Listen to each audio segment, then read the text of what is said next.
knockouts. If that was the case, his face would look like mush. When he's moving his head, he's Yeah, jabbing. he's slick. A lot of people too, And like, since he knocked people out so much, people forget that he's a good boxer. yeah. Terence Crawford is my favorite fighter of this era.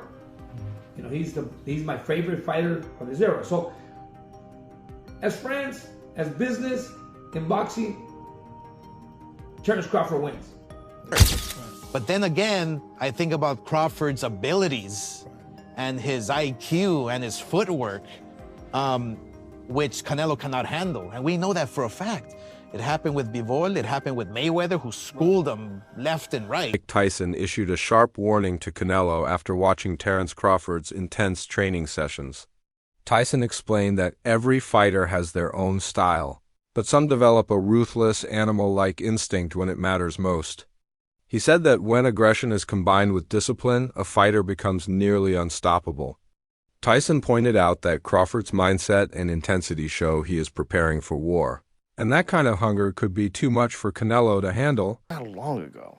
That's what's so crazy. Listen, most of these guys, Alexander Green, Hannibal, Genghis Khan, we have their DNA. That's why some people are savages to some, because we have these guys' DNA. These guys conquered the world, and look what level we are. We have their seeds. We have them. Some people, they have those psychopaths. Some people love killing people. Some people love eating people. Some people don't, just like animals, some animals get domesticated quicker than others. And the same in human beings. Some of them get domesticated quicker than others. And some of them just never get domesticated. They're just what they are. So it's genetically passed down, their makeup. Oh, absolutely. Yeah. I think the way we're so attached to our phones is going to lead to us being attached to some electronic thing that we wind up accepting in our body. No, listen, and it's going to change what people are. Like some iRobot shit, honestly? You think Yeah, legitimately. Like some kind of cyborg if all of shit. us right now, if our phones stop now, we would start fighting for some reason. Before we figured this shit out, if our phones start now, we would for some reason find reasons to fight. We're so distracted by phones. But I think the thing about phones is you accept the fact that everybody has one. You accept the fact you always have it on you. So it might as well be a part of your body. It's just not connected. And one day it will be. One day they're going to figure out how to put a thing on your head that makes your brain work way better. And a few people are going to do it, and they're going to have a big advantage. And then we're all going to do it. But until then, your phone will be like your will. When you die, take my phone, son. As he prepares for the toughest fight of his career, Terence Crawford has chosen to spar with Carlos Adames, a powerful middleweight known for his strength and nonstop offense. This decision shows just how serious Crawford is about facing Canelo Alvarez. Since Canelo is naturally bigger, Crawford knows he has to get used to absorbing heavy punches. By working with Adames, he's training his body and mind to handle the storm he expects on fight night. This kind of preparation not only proves Crawford's toughness, but also highlights his smart, tactical approach to the sport. So here's a video that many people have sent me to determine in their mind that Terence Bud Crawford would lose to Canelo Alvarez, or is going to lose September 13th to Canelo Alvarez, as he is sparring here middleweight WBC world champion Carlos Adames, who is 24 wins, 1 loss, 1 draw, 18 wins by way of knockout. And people are saying that Carlos Adames, who's 5'11" with a 73-inch arm reach, is having his way with Terence Bud Crawford. And this is an indication that the 168-pound Canelo Alvarez, who's 5'7" with a 70-inch arm reach, is going to have the same type of success and knock Terence Crawford out. But what people are not paying attention to is Terence Crawford is standing right in front of Carlos Adames and taking the big punches from Carlos Adames as he's standing in the pocket and counterpunching him and taking his blows at a smaller weight class while competing at 147. Now he bulked up. Oscar De La Hoya, once Canelo's rival and now a promoter, believes Canelo's aggressive style could backfire. De La Hoya said Canelo will surely bring his usual pressure, but Crawford has the technical skill and adaptability to take advantage of it. He reminded people that Floyd Mayweather frustrated Canelo with defense and ring IQ, while Dimitri Bivol beat him by controlling distance and pace. De La Hoya suggested that Crawford has the same kind of tools. With his ability to switch stances, sharp counterpunches, and high fight IQ, Crawford has multiple ways to win. While Canelo will rely on power and volume, Crawford's technique and intelligence may allow him to break that pressure down. Do you feel that Terence has a shot in beating Canelo Alvarez? That's the million-dollar question. When I watched Terence Crawford get rattled and rocked by Yorkis Gamboa, who's a natural 30-pounder, that to me is going to be a huge problem when he gets hit by Canelo. So he fights at 175. He's fighting these big monsters. Right. Yeah. He's not getting rattled at all. Right. No. Berlanga's a big kid. Right. Yeah. So it makes me think, I mean, how is Crawford going to keep him away for 12 rounds? Canelo's going to come at him hard. Right. But then again, I think about Crawford's abilities and his IQ and his footwork, which Canelo cannot handle. And we know that for a fact. It happened with Bivol, it happened with Mayweather, who schooled him left and right with no problem. And Canelo was way stronger than Mayweather. So there's Don't you think Canelo's a better fighter than he was then, today? A better fighter, yeah, a little better, yeah. His footwork is still the same. He's flat-footed, he's very heavy on his feet. Obviously, Canelo has the power to hurt anyone. In this game, power means a lot. If you can't keep your guy off you, or you don't know how because it's too much pressure. Right. And the one thing about Crawford is that he knows how to handle the pressure. He's a savvy boxer, you know? And he doesn't run, and he has that heart. He's a dog. He has that heart. You want to fight me? I'm going to fight you. Experts compare Terence Crawford to Alexander Usyk. A smaller man at heavyweight, managed to defeat giants like Anthony Joshua and even challenge Tyson Fury by relying on speed, footwork, and confidence rather than trying to be bigger. Analysts argue Crawford should use the same approach against Canelo. His timing, accuracy, and control of the ring are unmatched right now. Like Usyk, Crawford can beat size with skill by sticking to his rhythm. The lesson is clear. Greatness comes from using your own strengths, not copying an opponent's. For Crawford, that means trusting his instincts, staying disciplined, and using his full skill set to handle Canelo's power. He must train hard, but also train smart, because in this fight, his unique identity could be his biggest weapon. To reevaluate him bulking up and say, you know what? Nah, Terence Crawford, if you want a chance, not just to survive, but a chance to beat Canelo Alvarez, you have to be you. Just like Alexander Usyk was himself to face muscle machines like Anthony Joshua, big, tall enigma in the heavyweight division like Tyson Fury. Now, let me quickly give you an example of what I'm talking about. See, when Alexander Usyk fought Anthony Joshua, right? He weighed in at 221. Joshua was 244, giving up 20 pounds, over 20 pounds, almost 25 pounds, right? Alexander Usyk didn't chase Anthony Joshua in terms of trying to bulk up. Oh man, I'm gonna fight this heavyweight. His power is gonna be more than me. His weight, he could overwhelm me with his weight, his height, you know, his power. No, I'm gonna be. I gotta be the most comfortable fighter I could be. I gotta be comfortable under my own skin. I'm not gonna beat him off power. I gotta beat him off speed. I gotta beat him off movement. I gotta beat him off adjustments. I gotta beat him off IQ. Right? So Alexander Usyk didn't have to bulk up to be successful. Now look at this one. Look at when he fought Tyson Fury. He kept the same energy, he kept the same mindset, and it still got him to become an undisputed heavyweight champion. Coach Joel Diaz believes Crawford has the skills to trouble Canelo early, but he also pointed out the historic financial side of this fight. Crawford has dominated across several weight divisions, but has often missed out on the biggest paydays. This fight changes that. It's not just about legacy in the ring, it's also about the bank. The massive payday shows the scale of this event. Never before has Crawford been on such a stage, with millions of fans watching and record-breaking. Money involved. Diaz admitted the pressure will be huge, but so will the rewards. Beyond the strategy against Canelo, Crawford is fighting for generational wealth and recognition. If he succeeds, his career will reach a level very few boxers ever achieve. both in legacy and financial power. You know, he never made those millions of dollars that he deserved to make, and became friends with Turkey Al-Sheikh, which Turkey Al-Sheikh announced it publicly. Terence Crawford is my favorite fighter of this era. You know, he's my favorite fighter of this era. So, as friends, as business, in boxing, Terence Crawford wins. Yeah. But he wins money. Because now, hey, you know what? As my friend that you are, I make you an offer. Would you fight Canelo? I'll give you 40 million. I don't know if it's 40, I don't know if it's 50, 60, but he's not going to make no less than $10 million. So right there, Crawford's winning, regardless. As a fighter, like, dude, you give me 20 million, I'll fight anybody. I'll fight Anthony Joshua right now. Yeah. So Terence Crawford has to sell the fight. He has to say, I'll beat Canelo, left and right, whatever, right? But we've seen it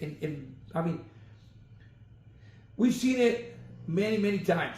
When fighters move up 2 divisions to beat a champion, they fail. Yeah. I mean, I saw it with Mikey Garcia when he fought Earl Spence. I saw it when Demetrius Andrade, a 147-pounder, was avoided for years. He moved to 54, he was avoided. He moved to 160, he fought maybe once or twice. Nobody wanted to fight him, so he moves to 68 and fights Benavidez. What happens? He looked good for the first 3 rounds because he's good. But once that heavy monster is coming at you, he'll destroy you. Stevenson, one of boxing's top young stars, has no doubts about Crawford's chances. He brushed off the idea that size and weight will matter, pointing out that both fighters are basically the same height. Stevenson said Crawford's body has already adjusted to the higher weight class, and the fight will come down to skills, not scales. He believes Crawford's lean frame and serious training allow him to stay quick even against bigger men. More importantly, Stevenson said Crawford's mental toughness and experience cancel out any physical edge Canelo might have. For the fans, Stevenson's confidence adds excitement. As he put it, I think Bud is going to cook Canelo. I think he's going to cook him. I think Bud gonna cook Canelo. I think he's gonna cook him. I think, Canelo a hell of a fighter, but I think Bud just got all the tools to beat him. You don't think the weight difference is gonna be too big of an advantage? I think y'all make that something, in certain fights, boxing makes it something, not us. like if this was like a Benavidez, he's actually a lot bigger than Bud, so that would like apply. But I feel like with Canelo, he's like physically kind of big, but like height-wise, he's kind of small. So I don't think so, no. Corey, how you got a decision to stoppage? Because Bradman and Boozy think that Bud actually might stop him. Me and Boozy talked about that. That's crazy. Me and him got on the phone, talked about it, but I think that's possible. Like, I'm not saying that it's going to happen, but I think it's a possibility if Canelo gets to acting out of line and not understanding that Bud could crack too. So. Still, not everyone is convinced. Some analysts argue that while Crawford has been dominant, most of his past opponents didn't have the global recognition or elite status of Canelo. Outside of Errol Spence Jr., who was undefeated until Crawford beat him, few names on his record carry the same weight. Critics wonder if Crawford has ever truly faced a fighter of Canelo's caliber. They suggest beating Spence is not the same as defeating a seasoned champion like Canelo. For these skeptics, Crawford is stepping into unknown territory.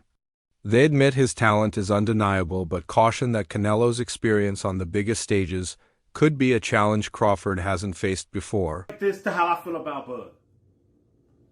Though I think Bud is an elite fighter and got mad skills, I ain't impressed with nobody he's beaten or fought. I'm not. Earl Spence is the only credible fighter that I put on his resume that I feel like, now that motherfucker right there, okay, you beat him, you're legit. But let's pump the brakes. Let's pump the brakes. I will say this to the day I fucking die, nigga. And I will say it, scream it from the rooftops. And I will be 90 years old and still saying this shit. I'm not giving him no motherfucking respect or props fighting a weight-drained Earl Spence, who took the fight. Not only did he have a broken orbital bone, he had eye surgery previously, had 2 fucking car crashes where he almost died. Though this is not Bud's fault. This ain't Bud's fault. It ain't Bud's fault that he had them car crashes and he was drinking or doing whatever the fuck he was doing. It ain't Bud's fault he got hurt in training and fucked his eye up and had to pull out of the Manny Pacquiao fight. That ain't Bud's fault. It ain't Bud's fault if it ain't Bud's fault that they put Earl Spence in the ring weight drain like that. That's Earl's fault. Earl waited for this motherfucker. He had been crying. I got videos on my channel. Have you not seen it? I got tons of videos on my. Former lightweight champion Mickey Bay calls this fight a rare, once-a-year type of event, one that's truly unpredictable. He sees it as a 50-50th matchup. They explain the stakes clearly. For Crawford, any win, whether by domination or a close decision, will secure his greatness. But for Canelo, the situation is more complicated. If he wins by only a narrow margin, people will question whether he's slipping. To protect his legacy, Canelo must win clearly and convincingly, showing that he's still the king of boxing. On the other hand, even a split decision win would be a major achievement for Crawford, while a lackluster victory could harm Canelo's reputation. That difference in consequences is what makes this fight so fascinating. Both men want victory, but the impact of the result is far from equal. Terence trying to get the win. If he get the win, this could put him in that all-time status. You know what I mean? And you got Canelo like, damn, I can't lose to this little dude. So it's like, you know, it's pretty much they both, you know, Terence is you know, he trying to get up on that Mount Rushmore. Then you got Canelo that's damn near like, man, I can't let this little dude beat me.